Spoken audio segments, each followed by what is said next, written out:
Hello friends, good morning. నేను మీ శ్రీహరి సమలిపోయిన. Welcome to line of the stock market.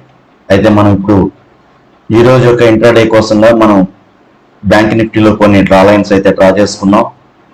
ఇప్పుడు ఇక్కడ కనపడుతున్నటువంటి డ్రా లైన్స్ అన్ని కూడా మనం ముందు రోజు డ్రా చేసుకున్నటువంటి లైన్స్. ఇవన్నీ ఒకసారి డిలీట్ చేసేసి ఈరోజు ఫ్రెష్గా మనం ఇంట్రాడే కోసంగా డ్రా చేసుకున్నాం. చూస్తూనే ఉండండి. ఇప్పుడు ఈ రోజు కోసంగా మనం కొన్ని డ్రా లైన్స్ అయితే డ్రా చేసుకున్నాం. ఫస్ట్ డ్రా లైన్ మనము మార్కెట్ ముందు రోజు ఎక్కడైతే క్లోజ్ అయిందో మనం అక్కడ ఫస్ట్ డ్రా లైన్ ఒకటి డ్రా చేసుకుంటున్నాం. Yellow line 46,110. ఓకే, ఇప్పుడు మనం అప్ సైడ్ అయితే కొన్ని లైన్స్ అయితే డ్రా చేసుకున్నాం. అప్ సైడ్ ఫస్ట్ వన్ వచ్చేసి 46,245. అలాగే సెకండ్ వన్ వచ్చేసి 46,391.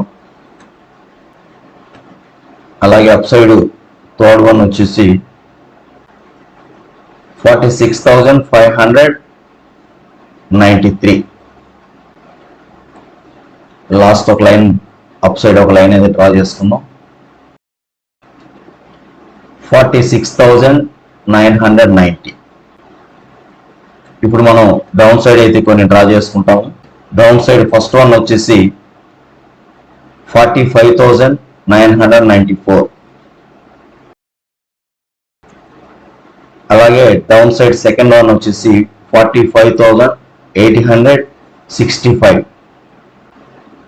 Next one down side 45,744. Down side next one 45,595. Down side last 45,000. Down side last one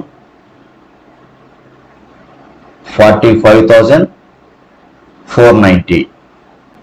okay, ఇవి ఈరోజు ఇంట్రాడే కోసంగా మనం డ్రా చేసుకున్నటువంటి డ్రా లైన్స్.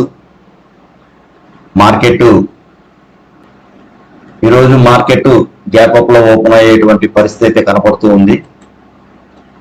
మార్కెట్ ఓపెన్ అయిన తర్వాత మనం గ్యాప్ అప్ లో ఓపెన్ అవుతుందా, గ్యాప్ డౌన్ లో ఓపెన్ అవుతుందా అనేది కూడా మనం ఆలోచించుకొని